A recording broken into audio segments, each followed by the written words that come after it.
Well, Cancerians, are you ready? Because there's a full moon in Cancer that's coming this coming Monday. And a few things are happening before then.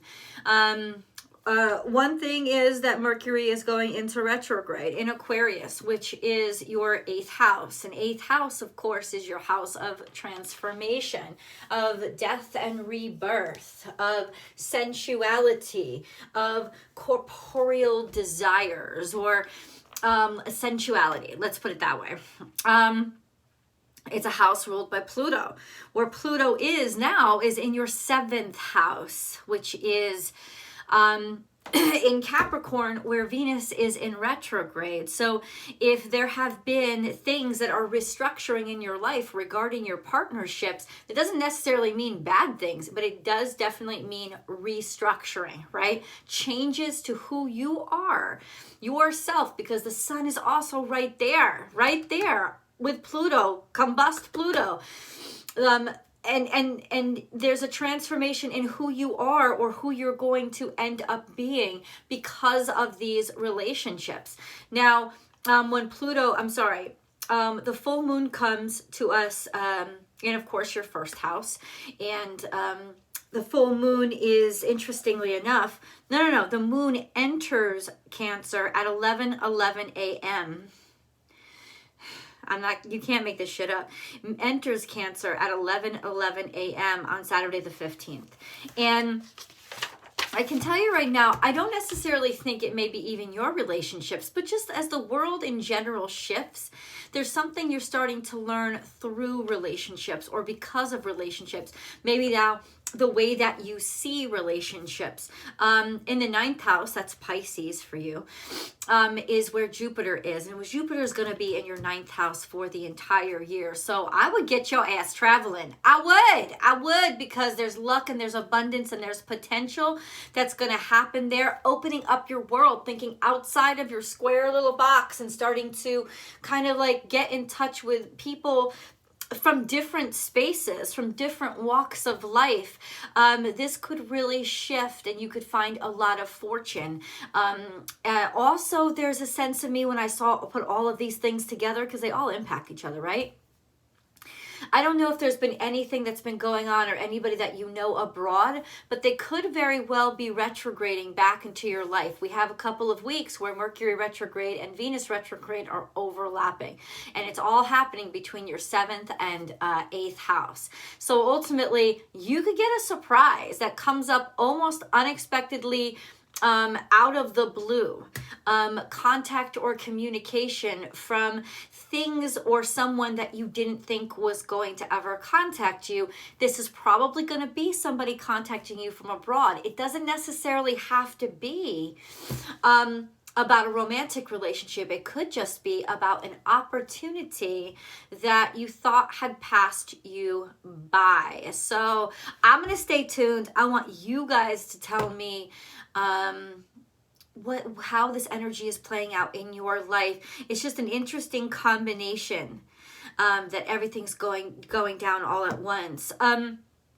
This is the Cancer Tarot reading from Born Without Boundaries. It is a weekly tarot card reading. It's not time-stamped, of course, you know that, but a new one comes out every single week. So if you love this content, please remember to subscribe to the channel and ring that bell so that you get all the notifications of when I upload your favorite content. I also have a second YouTube channel where I go live called Astrology Motivation. I go live Monday through Friday. I would love for you to join those lives over there. And I run contests now, not like special treats for those people, for the zodiac sign who purchases the most extended videos. Every single week I'm going to do a hidden in plain sight floating 13th reading, where I'll go live at a time when just the winner knows.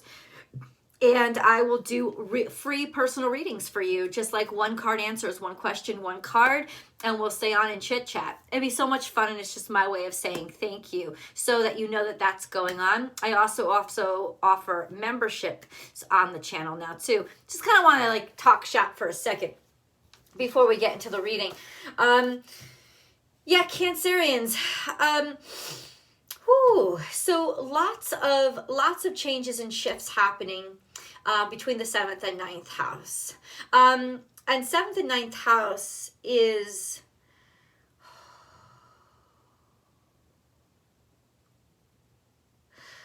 hold on. I want to look at the zodiac wheel. Things that happen almost in a way beneath the surface of us, to sort of for us to shift and recalibrate who we are. And it's almost like our cocoon. It's almost like our cocoon in a way. So ultimately, it's like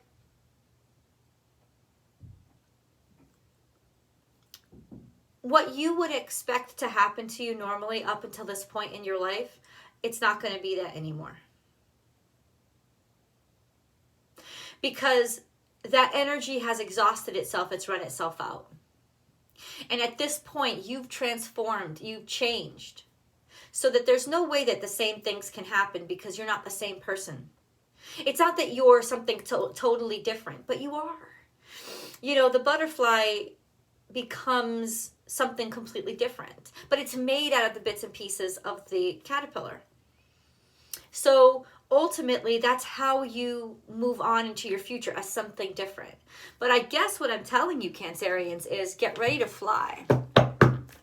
Because 2022 is definitely converging to be a beautiful and very, special year to remember for you. And not in a bad way. I know we've had a couple of rough years, but no, not in that way. Not in that way. We have snake here, so there's healing. Snake, of course, is associated with anything medical.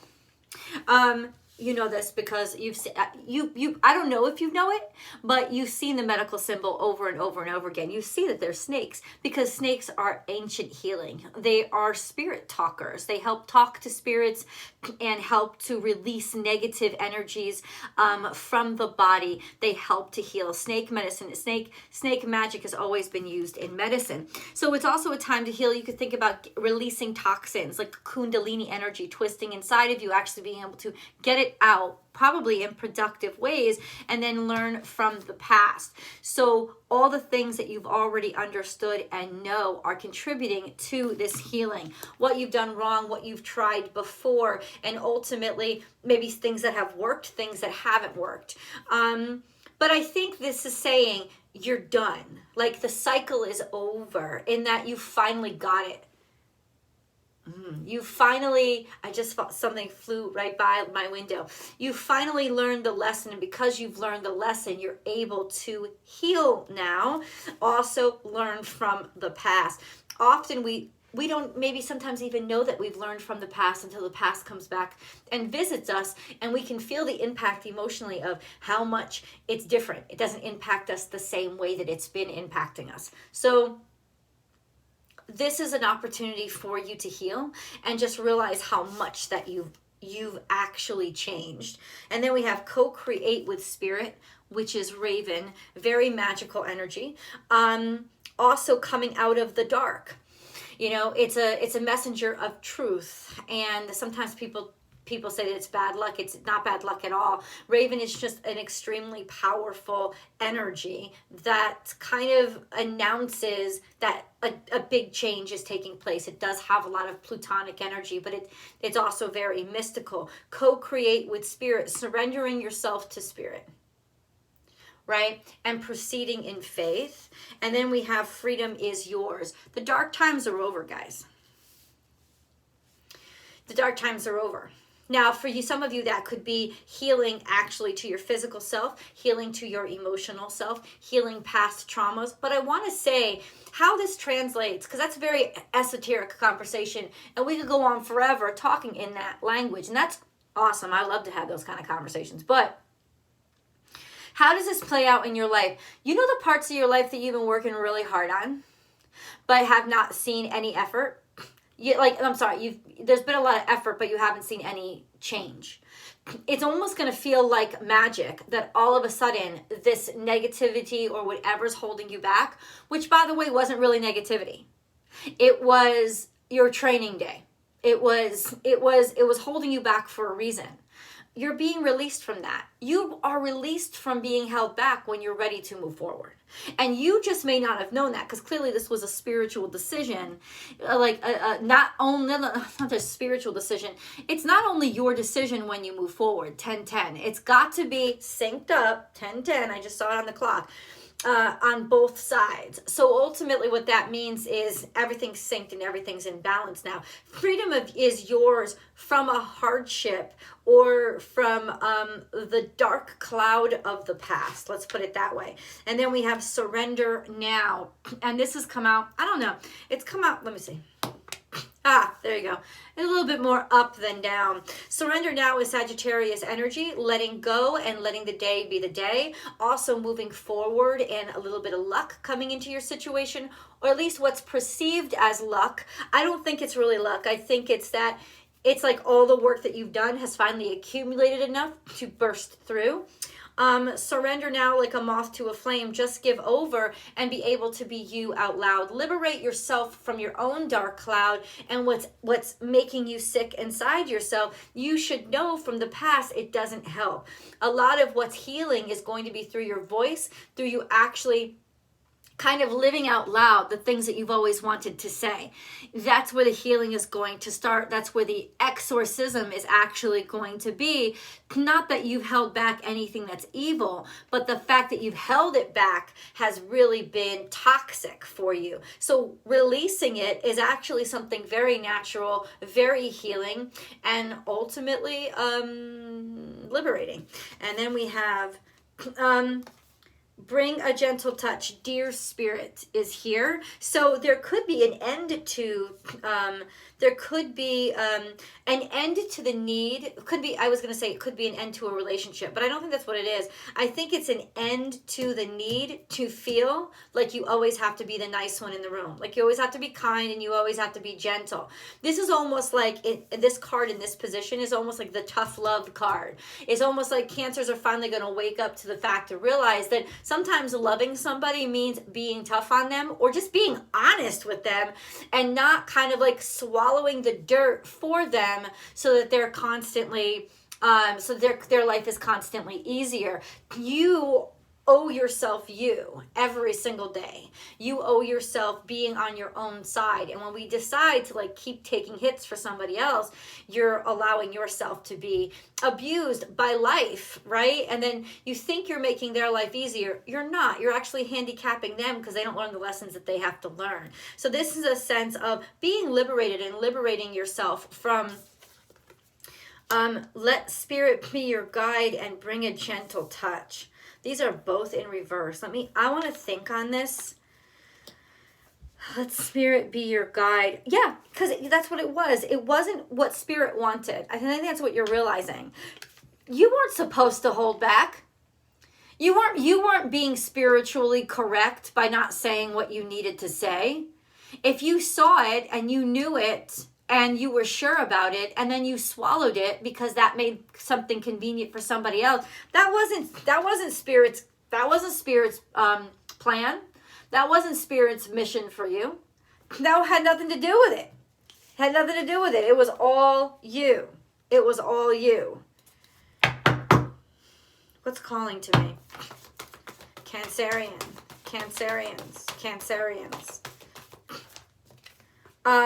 Sometimes life stings. So there's definitely a sense of something going the wrong way or feeling the wrong way or all of a sudden being surprised at somebody's true feelings.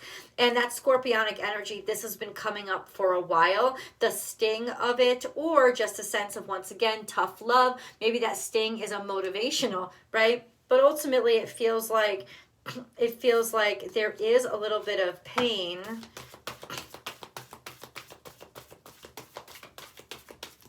Okay, I don't think it's pain to you. I think it's pain to your perception. I think it's pain to how you saw someone. Someone disappointed you. Why are these cards in reverse? So you're... wait, no, stop. Okay, let me just leave it there. What stings? You're about to get communications that are going to hurt your feelings. Why? Why?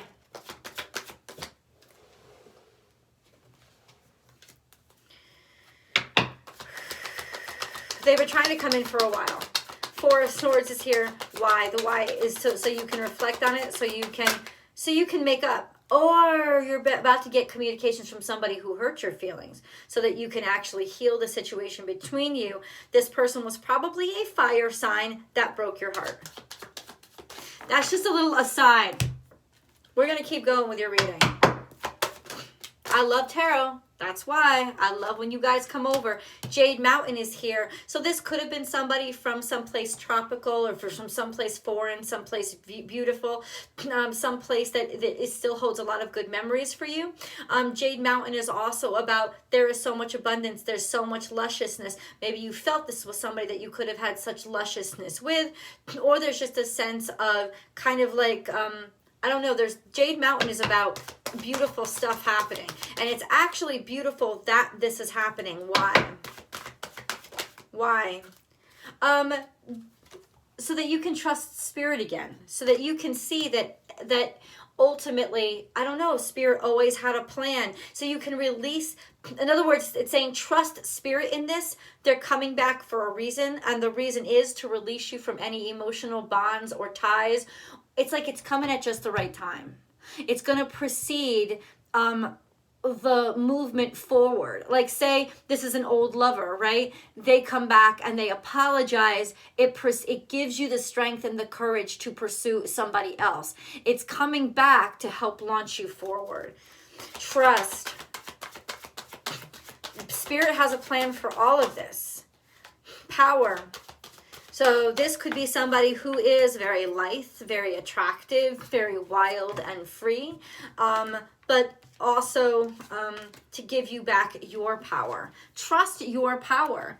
Also, so you can trust your power again, so you can feel beautiful again, so you can realize this wasn't you. This wasn't because you were ugly or because you were stupid or because you were unwanted. This doesn't have to be a foreign like a love affair. This could also be like a rejection, like I said, from somebody that was abroad.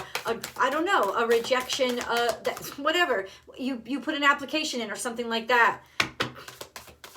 You're going to get your power back. You're going to get your power back. Nothing is yet set in stone. So, see, you thought the decision was made. You thought that whatever was happening here, you thought that it was a done deal. It wasn't. It wasn't as done a deal as it may have looked to you from the outside. Okay.